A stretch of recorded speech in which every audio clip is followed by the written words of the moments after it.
A paz, minha amiga, a paz, meu amigo, tudo bem com você?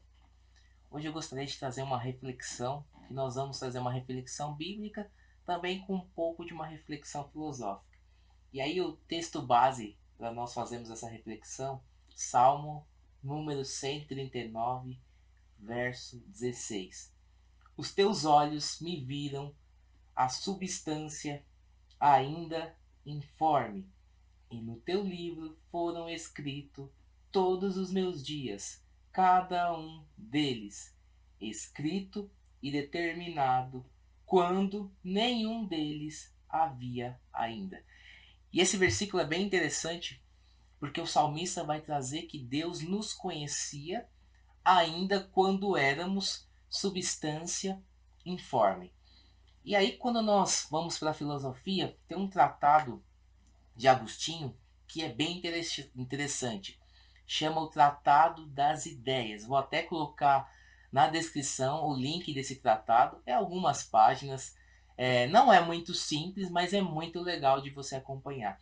E Agostinho vai falar exatamente da doutrina das ideias, lá de Platão. Então, quando nós temos em Platão, nós temos a ideia, né? Então, Platão vai acreditar que existia o mundo das ideias, onde essas ideias eram ideias que sempre existiram. E quando nós vamos para o diálogo do Timeu, Platão vai descrever também a figura de um demiurgo, um artífice. Esse artífice, o artífice nós podemos pegar para qualquer coisa que é produzido. Vamos dizer, um sapateiro. Ele é o artífice do sapato, então ele faz sapatos. Se nós pegarmos sei lá, um borracheiro, é o artífice da borracha. Então, cada coisa tem um artífice para fazer aquela coisa, produzir algo. E o demiurgo platônico é exatamente o artífice do mundo.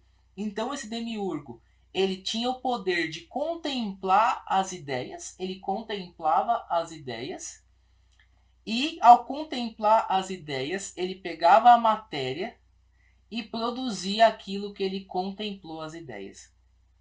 Nas ideias. Então ele fez isso com o mundo. Ele contemplou a ideia de mundo e produziu o mundo. Então, para Platão, todas as coisas tinham uma ideia comum no mundo das ideias. E é isso que vai começar a ser trabalhado ali por Agostinho. Só que Agostinho vai falar: opa, Platão foi o primeiro que conheceu as ideias.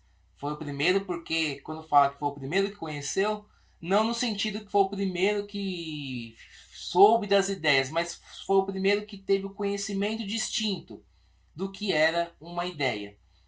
Só que Agostinho vai trabalhar de uma forma diferente. Fala assim: não, nós temos um Deus que é poderoso.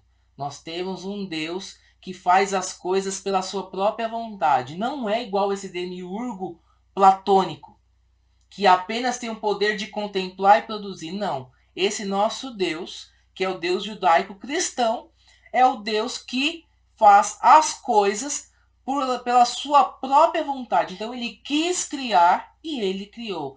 E qual é o papel das ideias no pensamento agostiniano? As ideias para Agostinho estão na mente de Deus. Só que as ideias para Agostinho não são comuns como para Platão. Então, para Platão, existia a ideia de homem. Então, todos os homens foram ali produzidos a partir de uma ideia de homem. Para Agostinho, não. Para Agostinho, Deus tinha a ideia própria de cada homem. Então, Deus tinha a ideia de Rodrigo, a ideia de Maria, a ideia de João, a ideia de Carlos e por aí vai. Cada pessoa tem uma ideia distinta na mente de Deus. E aí nós fazemos uma conexão com o versículo que nós lemos hoje, que o salmista diz que ainda quando éramos substância informe, o Senhor já nos conhecia. Ele já estava sondando os nossos passos. E da mesma forma que Agostinho fala que Deus já tinha as ideias na sua mente, mesmo antes de você existir, quando você era uma substância informe, Deus já conhecia você. Não conhecia apenas a ideia de homem, não. Ele conhecia, no meu caso, a ideia de Rodrigo. Falou: eu vou criar o Rodrigo. o Rodrigo Nóbrega de Almeida. Tem vários Rodrigos, então ele tem ideia de vários Rodrigos. Mas esse Rodrigo Nóbrega de Almeida, ele é assim, assim, assim, assim. Deus já me conhecia em toda a minha essência. E Deus conhece a mim e a você. E é interessante que quando você lê lá em Coríntios 13, nós vamos ver aquele texto bonito lá, do texto bonito que Paulo vai falar sobre o amor, né? E tem uma parte que Paulo fala que nós conhecemos Deus como se fosse por um espelho, apenas por uma imagem. E nós só conhecemos Deus apenas por aquilo que ele se revela. Então nós conhecemos alguns atributos de Deus, mas nós não conhecemos ainda Deus como ele é. Mas aí ele fala que um dia nós conheceremos Deus da mesma forma de qual nós somos conhecidos. E olha que interessante. Nem nós mesmos conseguimos nos conhecer de forma completa. Eu posso olhar para uma pessoa e fazer várias descrições. Falar, a pessoa é isso, isso, isso, isso, isso, isso. Então ela é bonita, inteligente, simpática, tal. Mas eu não posso olhar para uma pessoa e falar assim, ó, ela é a, sei lá, a Maria do Carmo, por isso, por isso, por isso. Eu não consigo conhecer todo o conteúdo, toda a essência dela. Eu posso apenas descrever. Da mesma forma, Deus. Eu não consigo conhecer Deus na sua totalidade. Eu só posso conhecer pelo que ele se revela. Então, eu vejo que Deus é amor porque ele se revela como amor. Eu vejo vários atributos de Deus, a sua onipotência, a sua onipresença, a sua bondade. Então, tudo aquilo que Deus nos revela, nós conseguimos conhecer. Mas Paulo fala que um dia nós o conheceremos como ele é. Nós conheceremos todo o seu conteúdo, toda a sua essência. Assim como nós somos conhecidos. Da mesma forma que o salmista, Paulo também diz que também da mesma forma que nós somos conhecidos por quem? Por Deus.